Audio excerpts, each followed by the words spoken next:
Good afternoon, ladies and gentlemen, Mr. Chairman. It is a pleasure to be here to speak with all of you today. One of the things that I would like to say is that we are in a global drumbeat right at the moment talking about climate change and global warming. One of the things that is affected by climate change is agriculture. But some of what we are seeing is man-made, but man-made in a different way than you may guess. Weather modification programs, experimental ones done by private companies, done by the United States government, done by states across the United States, are underway. There's more than 50 of them in operation across the United States. All of these impact agriculture because they change the microclimates needed for agriculture to survive. None of these programs that I know of today, and this is all public record, are available at any time with oversight, agricultural oversight or public oversight.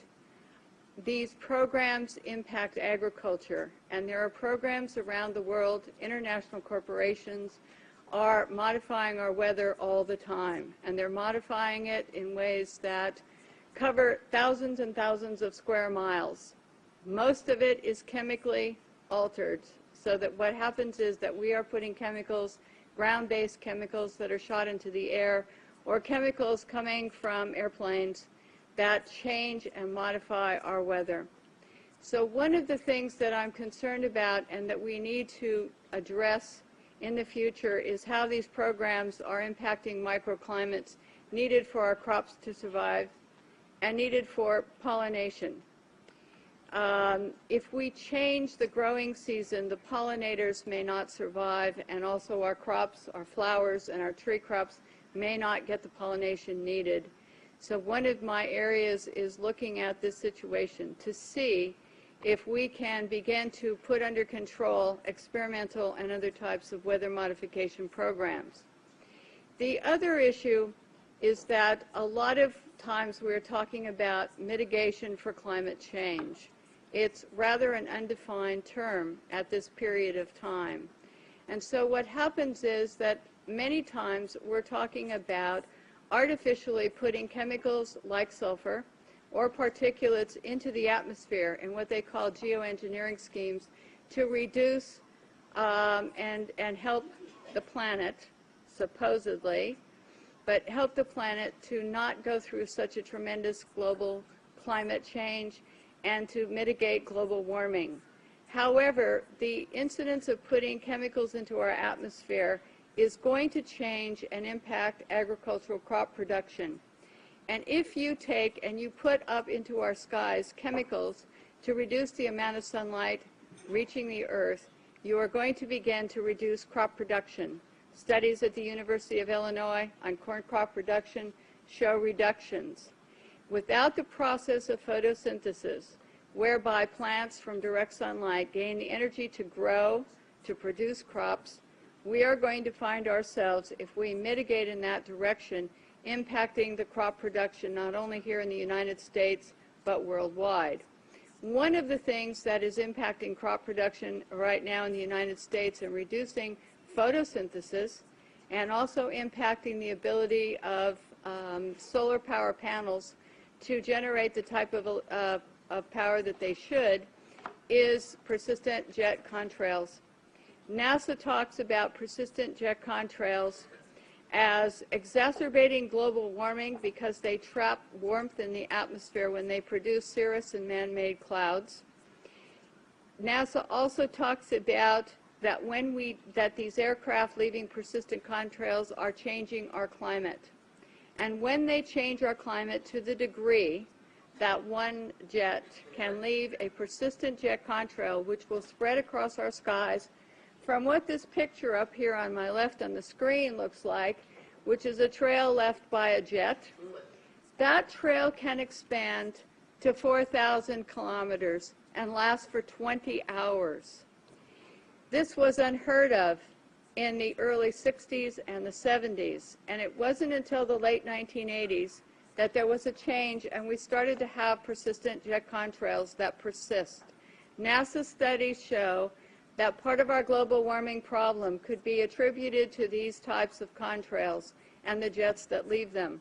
So one of the issues as we go through is, how do you like your skies, natural or man-made? And right now we are making man-made clouds, and this is trapping warmth in our atmosphere. The climate change that is produced by these jets, not all jets, mostly some non-commercial, but what happens to our skies is that we start to see the changes. The man-made clouds do trap the warmth, and they increase the humidity. This allows for pests to proliferate, diseases, molds, mildews, funguses, and viruses. This is a man-made cloud, ladies and gentlemen, and these pictures I took myself over Northern California, and this is a burst. This is where a jet left a huge plume, and then this turned in at the end of it to a burst, and this is not normal, never seen before in our county historically, and I was born and raised there. This is another picture showing the jet trail just before the burst. This is our skies, and I want you to know that what you're seeing now, a lot of times many scientists know, especially at NASA and in other areas, that the skies that we're seeing are not normal cloud formations. These are man-made. And what happens as we reduce the amount of sunlight in a form of global dimming, we reduce the solar power with these type of clouds, and we reduce photosynthesis, which is going to impact agriculture. The pictures look odd. The formations don't look like normal clouds that people have seen before historically. This is another type of man-made cloud, and what we have done and what you're seeing here is we have the photographs from the times that the jet leaves the first trail as a thin, spindly trail to where they form into these different types of cloud formations. All of you can start looking up and seeing this. What happens is that there are experiments, and there's a color, you can see some color in this photograph. And part of what we're doing also is we're sending up canisters. The United States government, NASA, the U.S. Air Force, is sending up canisters into the atmosphere filled with chemicals to modify and experiment with our ionosphere. And when we modify and experiment with our ionosphere up here, we create experiments which they can see through these persistent jet contrails as they stay in the sky for long periods of time, and they can watch the experiments. The type of chemicals they are using are aluminum, barium, strontium, and these canisters are sent up on rockets, and what they do is they superheat the canisters to create experiments in our atmosphere. The experiments can give you colorful auroras, which they talk about as being wonderful. Many times people think that the auroras in Alaska and the ones we see are normal, but there's beginning to be more and more seen across the United States and elsewhere where aluminum, trimethyl aluminum experiments to make clouds are beginning to impact us. The reason I am concerned for agriculture is that none of these experiments have any public oversight nor agricultural oversight. Our drinking water is impacted because the chemicals are now beginning to show up in our drinking water. In California, the State Department of Health drinking water tests were examined between 1970 and this year, and we found unusual spiking in barium, aluminum, strontium, magnesium, calcium, manganese, and all of these spiked at the same time in various drinking water supplies across the state of California and also in Arizona. So what's happening with these atmospheric tests is that aluminum, as one example, gets into, with increased pollution and acid rain, gets into the root systems of our crop trees and our trees, and it looks like the trees are dying of drought. But they're not. What happens is that the root systems can no longer absorb the water and the nutrients needed to survive. Many of our forests in Redding, California and other areas are dying. The oak trees, the redwood trees, the Douglas fir across the United States, many areas. We believe that these trees are impacted because they cannot absorb enough water because aluminum is going into their root systems. Also, molds, mildew, and fungus from warmer temperatures produced by persistent jet contrails are also allowing pests and molds to proliferate, also impacting tree health and crop health.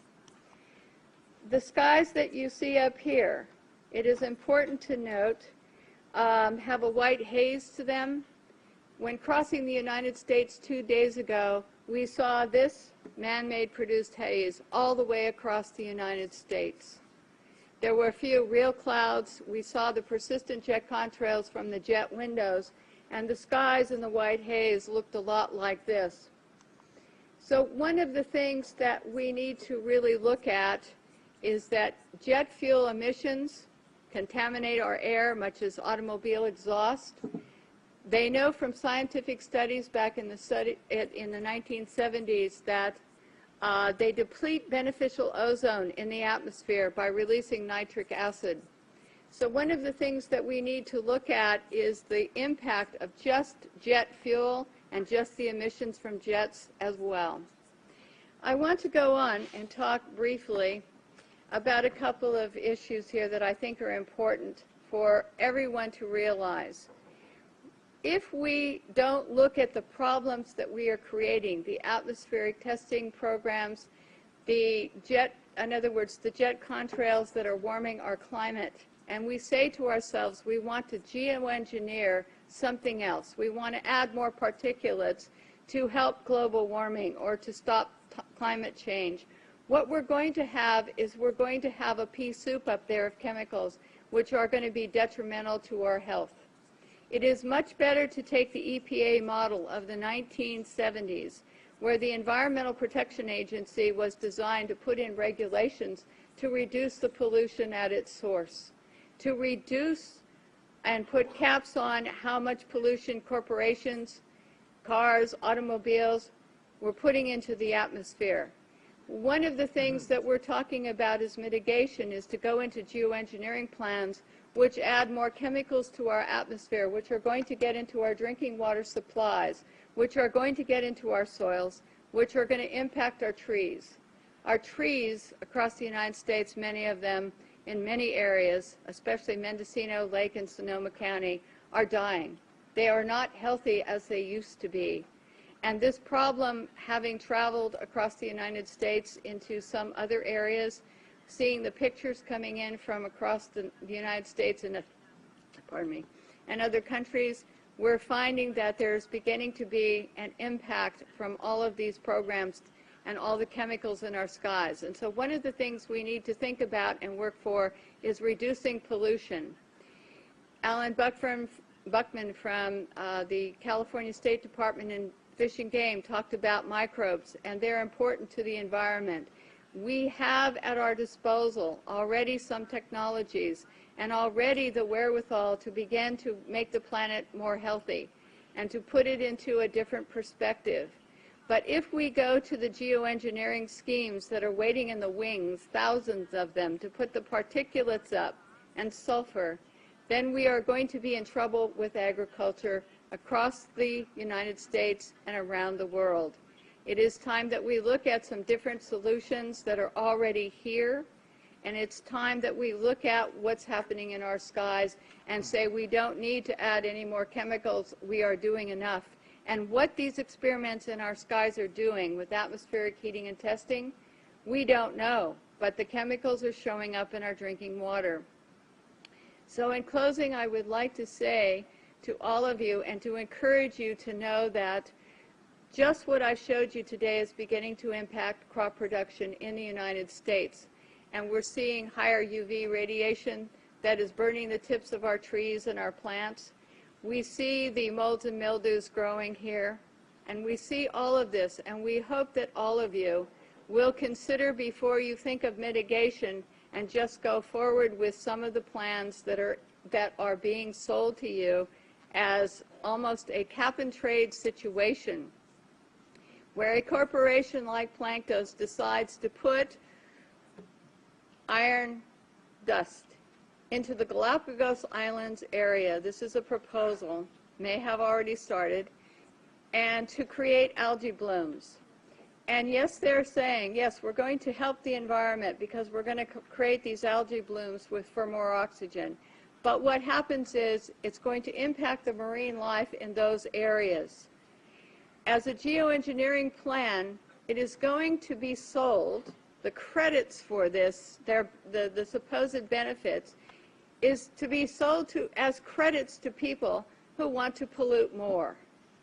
And here's the really awful twist to this, in my opinion, is if we sell pollution credits to polluters to ask them so that they can pollute more, we're only going to add more to our climate change and to our global warming processes.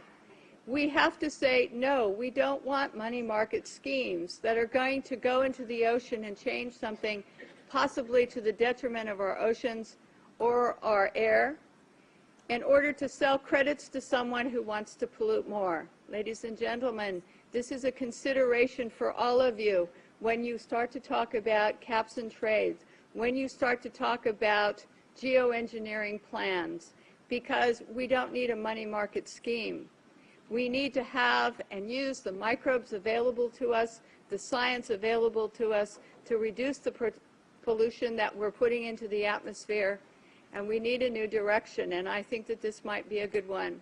So I hope that all of you will consider what I have to say today, and I want to thank you once again for listening to what I had to say. Thank you.